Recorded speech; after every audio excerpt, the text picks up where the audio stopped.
Meron tayong Badja City 125 mga boss na hindi umaandar. So wala nga siyang kuryente dito na lumalabas sa kanyang ignition mga boss. So yun na nga mga boss, wala nga siyang kuryente na lumalabas dito sa kanyang ignition coil So ayan, ito yung kanyang CDI. Try natin. Kapag tinadyakan ko tapos tinester ko dito sa kanyang ito mga boss, sa kanyang accessories wire, buo yung linya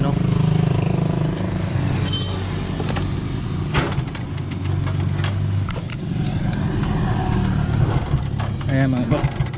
So buo yung linya ng accessories wire na papuntang CDI. Ngayon wala siyang lumalabas na kuryente sa high tension wire sa ignition para nga umandar yung motor. Ito yung kanyang ignition mga boss.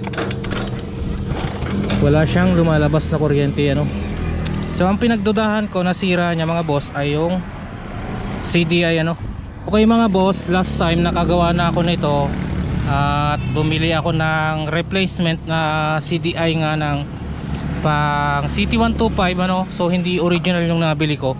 So nagkakahalaga siya ng 750 ganon. Ngayon nung kinabit ko, umaandar siya pero hindi siya makatakbo. So hindi ko mga boss, so hindi ko napakinabangan yung CDI. Ang ginawa ko mga boss, kinonvert ko siya ng CDI ng TMX Supremo So ganun na lang din yung gagawin ko ngayon.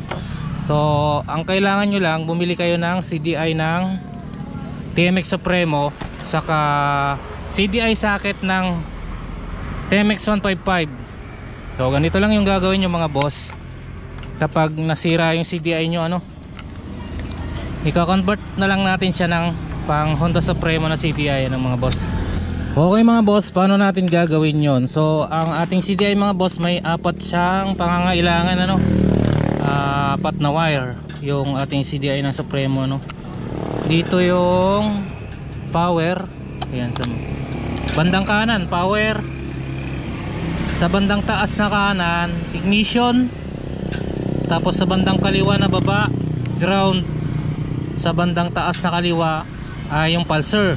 So wag nyo nang papakialaman tong isang socket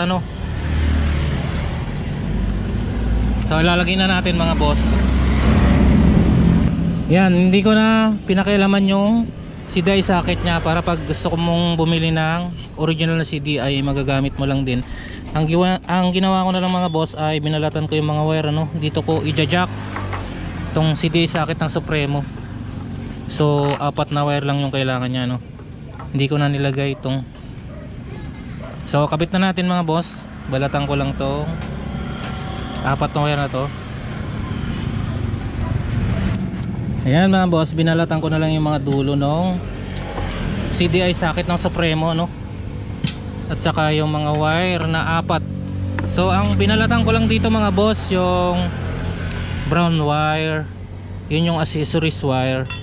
Tapos yung black wire, ito yung papuntang ignition Tapos itong yellow black ay ground, at itong red white, ito yung pulsar mga boss So ikaabit ko na Una kong kinabit yung accessories wire mga boss So ang accessories wire ng Badja ay kulay brown. So dito ko nilagay sa bandang kanan na baba ng Supremo. So ganyan yung posisyon niya mga boss pagkakabit nyo.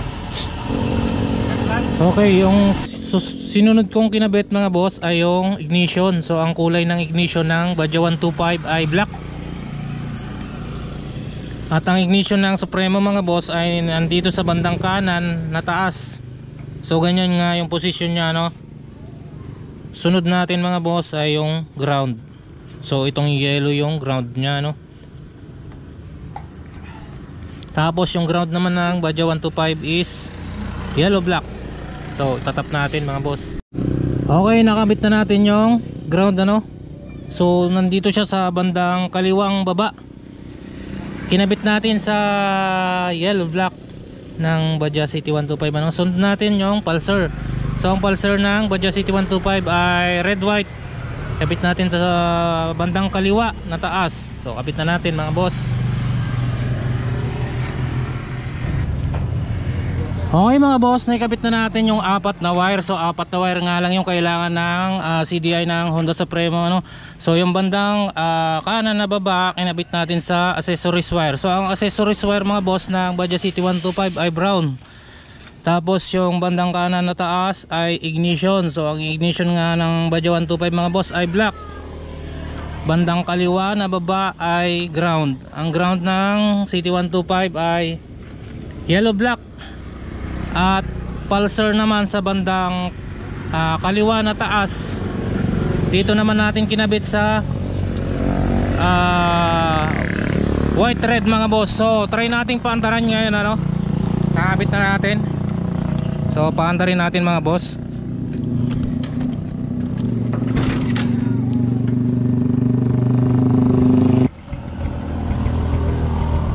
So yun nga mga boss, umaandar na yung ating Badja 125 ano.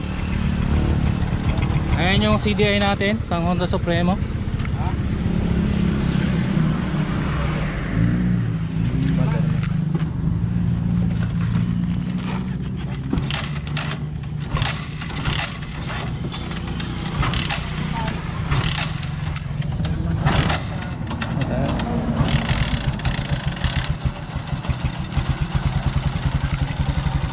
Okay mga boss, ayan yung CDI natin na nakabit ano.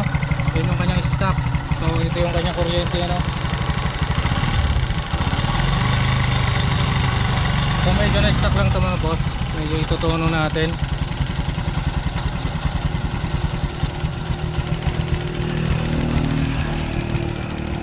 Okay mga boss,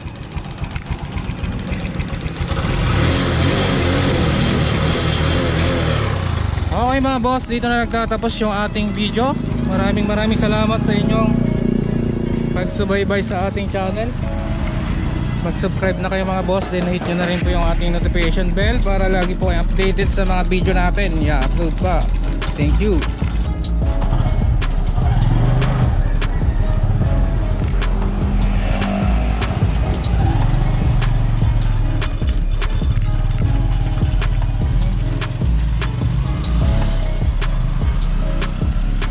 Problema niya.